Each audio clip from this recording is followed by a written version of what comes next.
Valentine's Day, everybody. It's Friday. You made it through the week. It's Oren from the Dive Bandits. And today we have a returning guest, one of our most popular guests.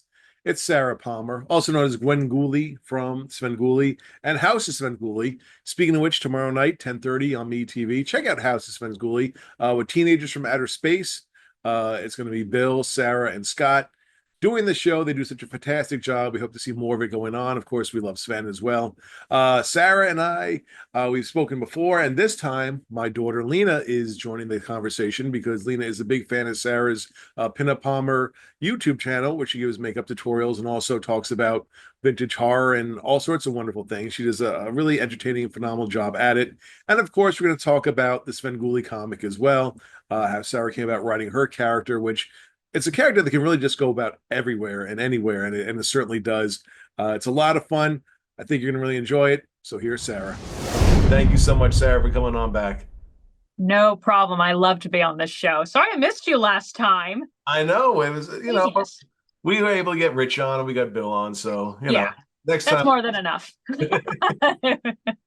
Way more. How did you get into acting?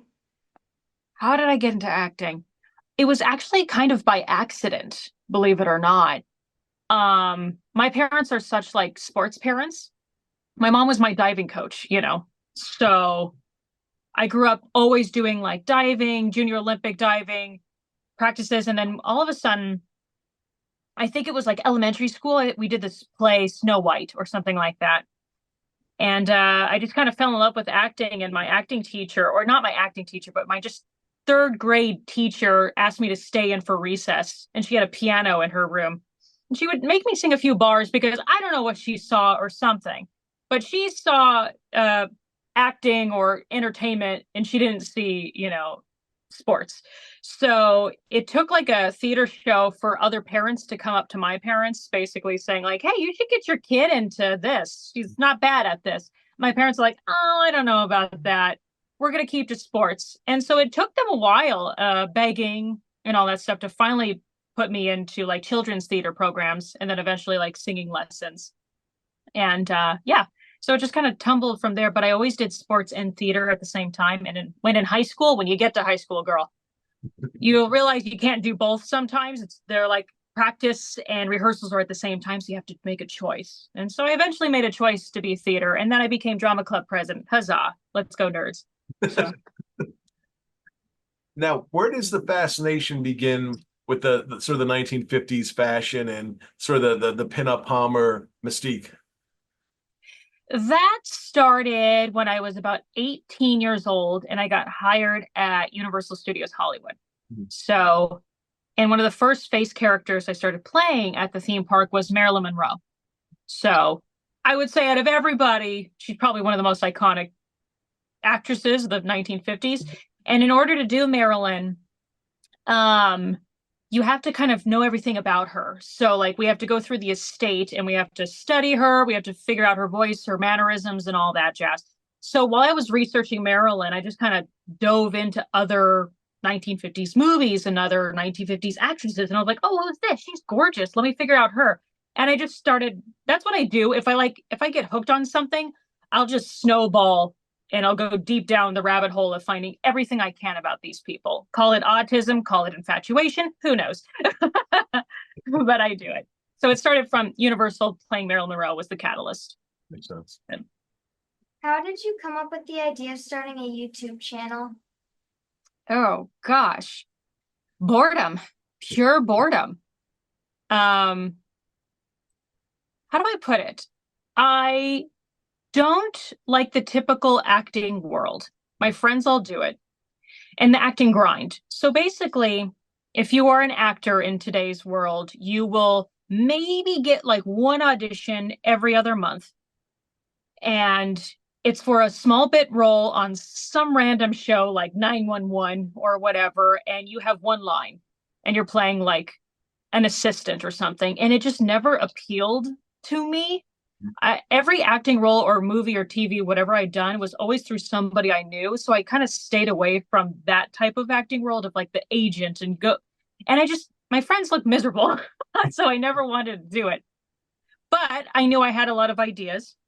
And I wanted to show people those ideas. So what better way than to put it out on YouTube and to see if people like your kind of ideas or aesthetic or whatever you're trying to teach them. Because YouTube today is basically like the what do they call that? The back in like the 1980s, like Wayne's World, like public access television, Yep.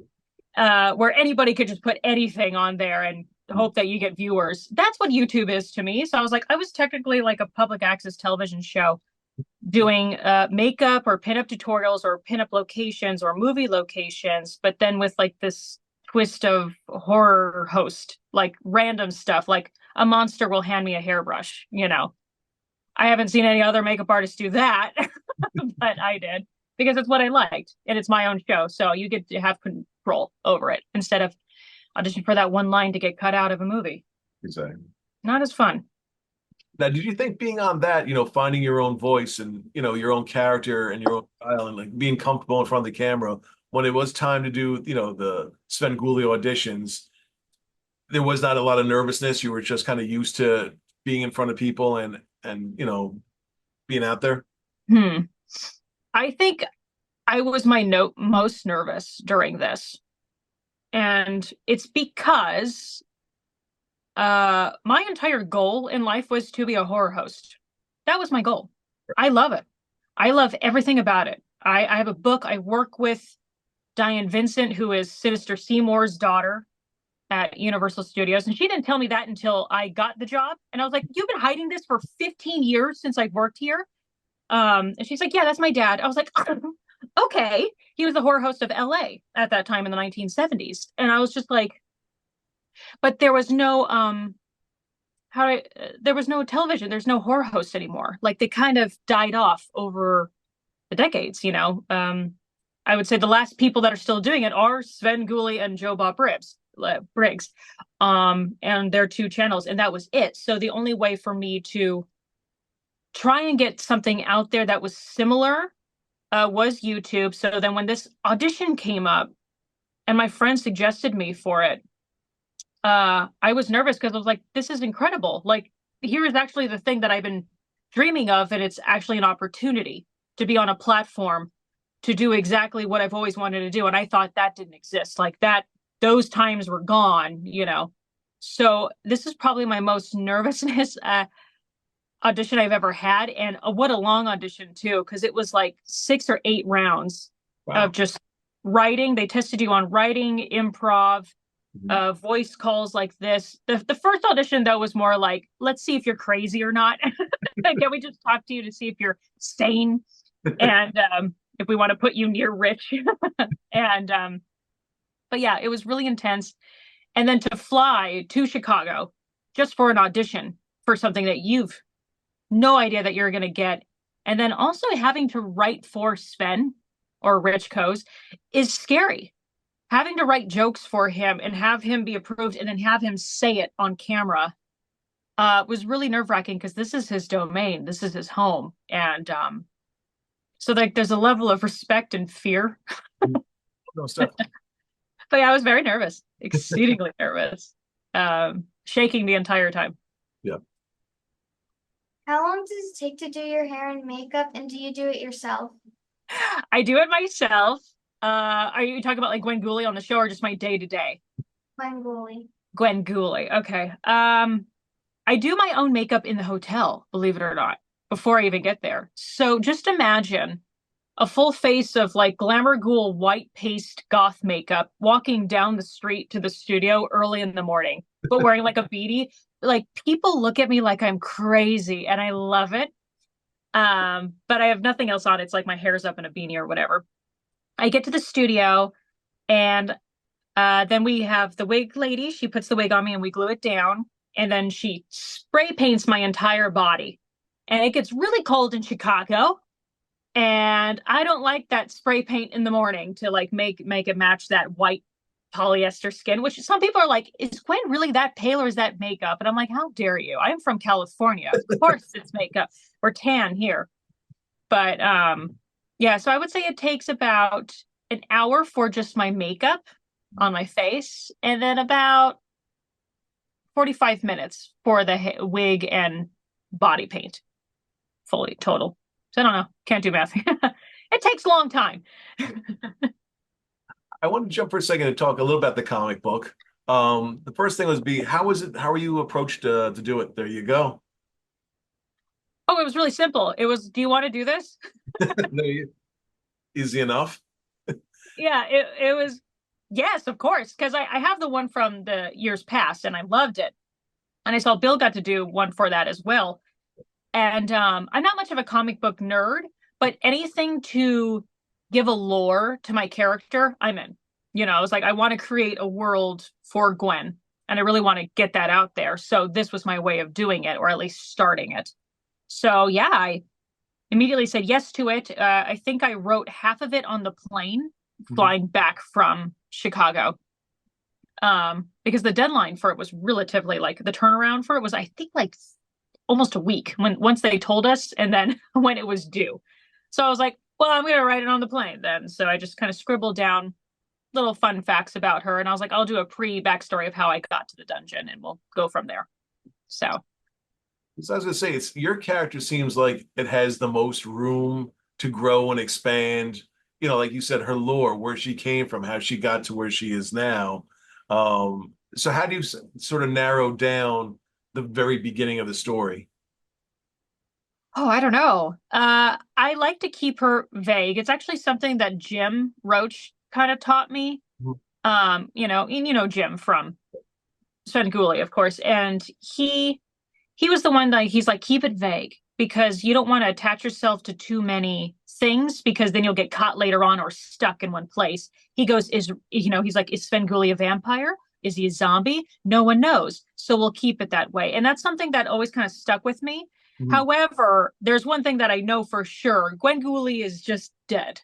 She's dead and that's it. She's not a vampire. She's buried in the Hollywood cemetery. That's it. She's a ghoul, a zombie, whatever you want to call that. So that is something I do know.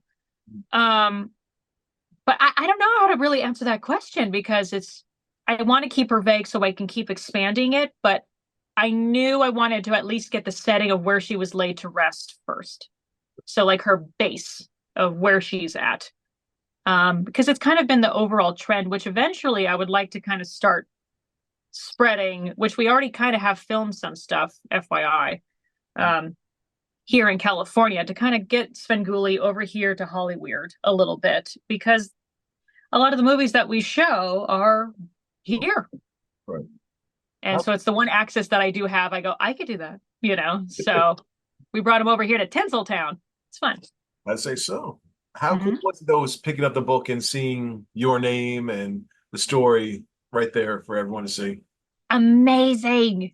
It went through a couple rounds of like changes, and you should have seen me that first cut because I had no idea that they were editing it and they didn't tell me. Because the whole thing with Gwen is she likes to think of herself as a socialite of the stars or the dead stars. But when you are working with actual celebrity names, which I did, I had originally real people that were buried at a Hollywood Forever cemetery. I know exactly where everybody's at. I know where Gwen's located technically and where everybody is. So I actually had real stars lined up. And I told them in our meeting or whatever, I was like, if you need me to change the names to like the likeness of stars so we don't get like copywritten or like sued or whatever, let me know. And they're like, it's fine. And then when I get the first draft, it's like changed everywhere, not making any sense. And I was like losing my mind. I was like, get this, I was like, the jokes don't make sense anymore if we don't have this or whatever. So I had to rewrite a couple things. Gotcha. And then sent it back in. And I also had a different artist in the beginning too. Oh, yeah, wasn't my choice of why they changed it. I'm not quite sure why they changed it. Because the original art was more like that 1940s pulp art is what it reminded me of, which I liked and very fitting for Gwen too. However, I do like the Archie choice. I have the Archie comic guy who did my art. And so technically I'm part of Riverdale or whatever you want to call it, Sabrina the Teenage Witch world, which is perfect for Gwen because I want her in that universe too. So I think she fits the Archie comics very well, especially being 1950s and 60s. That's very much her. Yeah, I thought Dan Parent did a great job. I thought it just fit perfectly for the story and the character. Yeah, it wasn't the original though. So I'm like, oh, I have the originals. I have some of the original like looks, and I'll keep those a secret. Apparently, somebody already bought the sketchings of the Dan Parent one. Wow. Like, I'm like, who got? Where was that? I was say, I where's would that? have liked to have that. Yeah. Yeah, somebody bought it already. There, and they were showing it off online. I was like, how dare you? Get a team of lawyers ready. Yeah. Do you have any tips for people who want to start acting? Oh, yes, I do. Know who you are first. That's the biggest thing. If you don't know who you are, then you don't know what you like and you don't know what you really want to audition for. So you really got to figure out who you are as a whole, as a person, and what your boundaries are, and what type of acting do you want to be in? What gets you excited? For me, it was Halloween and comedy. So if I could find those two together, I was a happy camper. And if I didn't find it in anything that I auditioned for, I would just do it myself. If you can't find anything, do it yourself. You can do it. You have the phone today can shoot up better quality than a lot of cameras, which pisses a lot of people off, by the way. And if you have an idea, put it out there for people to see and get ready to be judged, because there'll be a lot of judgment and you got to grow a really thick skin. But just know that if it feels right to you, you can go ahead and do it. But I would say just know yourself first. What do you like? Really do it. And don't go wasting your time on things that 911 call as an assistant, and they eventually cut you out anyway in the end. So it's like, what was the point of all stressing all of that? It's a lot of stress, it's a lot of work. But if you honestly, I hate it's so cliche when I say it, but you got to believe in yourself. You got to believe in your own talents, and you got to believe in yourself. And if you don't have the talent, then go get some talent, figure it out, go to rehearsal, go to acting classes, actually act with your friends who might be good actors, learn from them. Everybody is a wonderful accessory around you. Everything can be comedy, everything can be filmed. So I mean, look at reality television today. Jeez. Now, one thing I've noticed, I mean, we've seen the acting, we've seen the comedy, a little more singing from you on the show recently. When Yeah, did you start? Have you been singing your whole life? I have. Nice. Um, it's weird though, because I never like to sing in front of people. And until I auditioned for Sven, the final audition, I sang in front of just everybody on camera. And I was like, it's now or never, girl. So I have a really big fear of singing in front of people, but now I'm over it because I've done so many songs for them that you guys haven't seen yet. It's ridiculous. And yeah, I kind of established myself as the singer or the crooner of the group. I mean, even in our intro, they put me on the piano with the mic and stuff. So I think that's just where I kind of sit, and I'm totally fine with that. Um, but I think that's where my creativity comes from. I love musicals. I'm a big drama club nerd kid. So I think it just kind of goes hand in hand. But Sven also did songs, it was, so did, Elvira's got an album out there, Zachary, Mhm. the original horror host back in the day. I mean, you can look at all of his albums, and he was the singing horror host. Like he did them all, the Transylvania twist to everything. Mhm. And I got to blame the Bobby Boris Pinkett Smith, or the Pinkett Smiths, Monster Mash songs. So I liked those guys. So I was like, can I interpret this 1950s, 60s kind of doo-wop into this world? And yes, I can, because that's what Gwen was around at that time. So I want to bring that in, just give it a little live. I also want to work with Doug Graves and his daughter, and I've only seen them like once, twice. Oh, really? So that was unfortunate. Is I like Hmm. when you and Chris were singing, and thank goodness they did not let Bill sing. They just sort of had him dance a little bit, and that was be about it. And I liked when they had you and Chris doing the songs together. And Yeah, thank goodness they did not let Bill sing on those songs. we try. Please. We have some footage of him singing, and it's just not Bill's forte. No. We quickly found out. Yeah. And Bill doesn't also like wearing wigs because I think he does enough of it on Tune In With Me. So he wants to keep Nostalgia for Ratu pretty just as is. So you'll never usually see Bill in a costume as Nostalgia. It'll always be Imp or I, Right. kind of dressed up doing something crazy. But we try to bribe him to wear like just wear these funny sunglasses, it'll be great. And he won't budge very much, but he's a good sport at the end of the day. It's just not his shtick. Right. Bill is very much Bill is strongest when he does his one mad monologues of just talking to somebody, playing the straight man, and just letting him go. That's his strongest suit. That's when I think he's the most funniest. And Truly. that note, what is Chris's strongest suit? Huh? What's Chris's strongest suit, do you think? Who's Chris? Him? Scott. God, whoop, my bad. Well, when you get to my age, You can't yeah, names just sort of flow together. Scott. Yeah, no, Scott Greider. Yeah. What was the question again? What do you think his strongest suit is on the show? Oh, well, he also comes from a huge musical background too. Like he does a bunch of cabaret, operatic singing. I think his first audition he sent in, he was opera singing. So it was naturally for me to go, I know he could sing this, so I could put him in. So he's good at singing too. Mhm.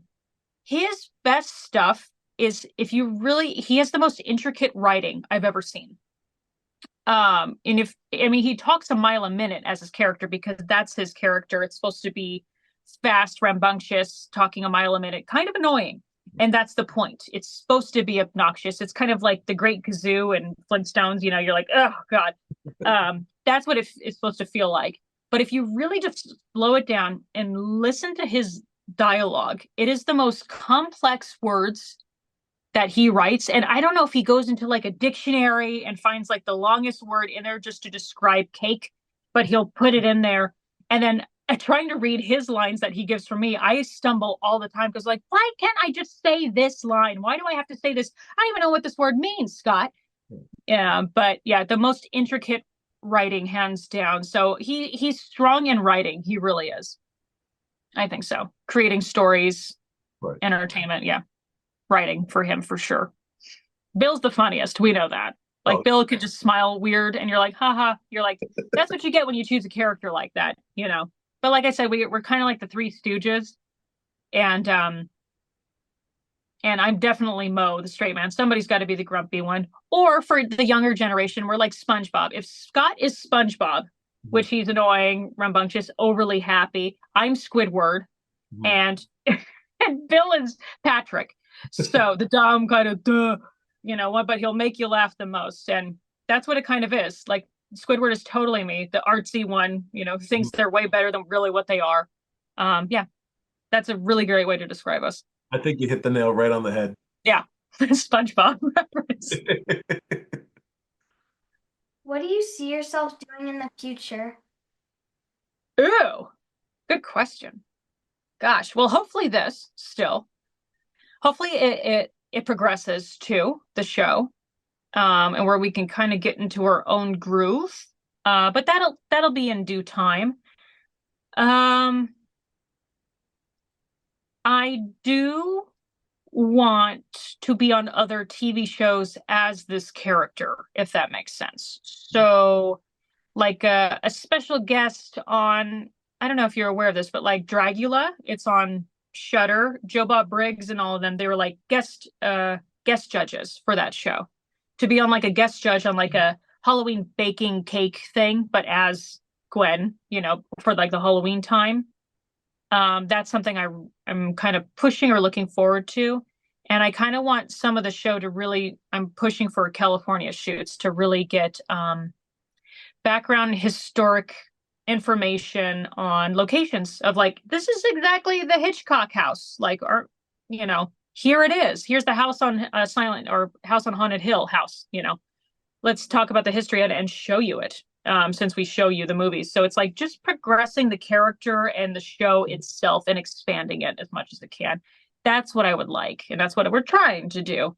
But it's all in due time and done respectfully too, because of Rich, what he's comfortable as well. I'm trying to get him out to California. So we'll see about that. He went to Vegas last month, so he has no excuses. What's another half hour? Rich can do it. I don't know. Give him a set a give or something. I'd say when you guys did, the three of you on your own shows, I know it was only for a couple of weeks, but you all seemed to gel so well and the show ran so smoothly. And while it was, in the same vein as Svengoolie, it still had a sort of a freshness to it that you didn't feel like you were watching, a different version. You're watching your kind of your own show. How did you think those episodes went? Um, I loved the Scooby-Doo episodes, the Mhm. one that we did with Tune In With Me and the Looney Tunes ones. Those are the ones that I actually liked the most, Yeah. other than Labyrinth and Dark Crystal. Dark Crystal, don't even get me started on Dark Crystal. That, first off, I just don't like that movie in general. Right. So just to sit through it again, just to watch us struggle, was something else. But we're as a team, we're learning, and by this time, we've already filmed a couple other movies, so we've gotten to know each other pretty well, and our rhythms or what we can do. Mhm. But when it came to the Henson stuff, it got kind of a little tricky because of it is such a bigger title name, Henson. So, I would say, how do I describe it? Um, they were just cracking down on a lot more stuff, or they were a lot more sensitive when it came to rights and things. So Mhm. actually a couple of my things got pretty messed up in the final edit, and I didn't know until it aired, and I was like, oh my gosh, this is not how it was supposed to go, like my song. Right. And it would just the whole thing kind of crumbled on Dark Crystal, and that was a big thing where we have meetings too of like, how do we fix this? But we're constantly learning because it is new for us. We know we all work well together. We know, and we want to keep a new show, like you said, fresh, but we also want to keep Svengoolie still in there because we are just an extension of him, so we can't ever really lose that. Um, but yeah, it didn't go as well as I planned, but I prefer the Scooby Doo and Looney Tunes. I think that was more us, Mhm. or a lighter version of us.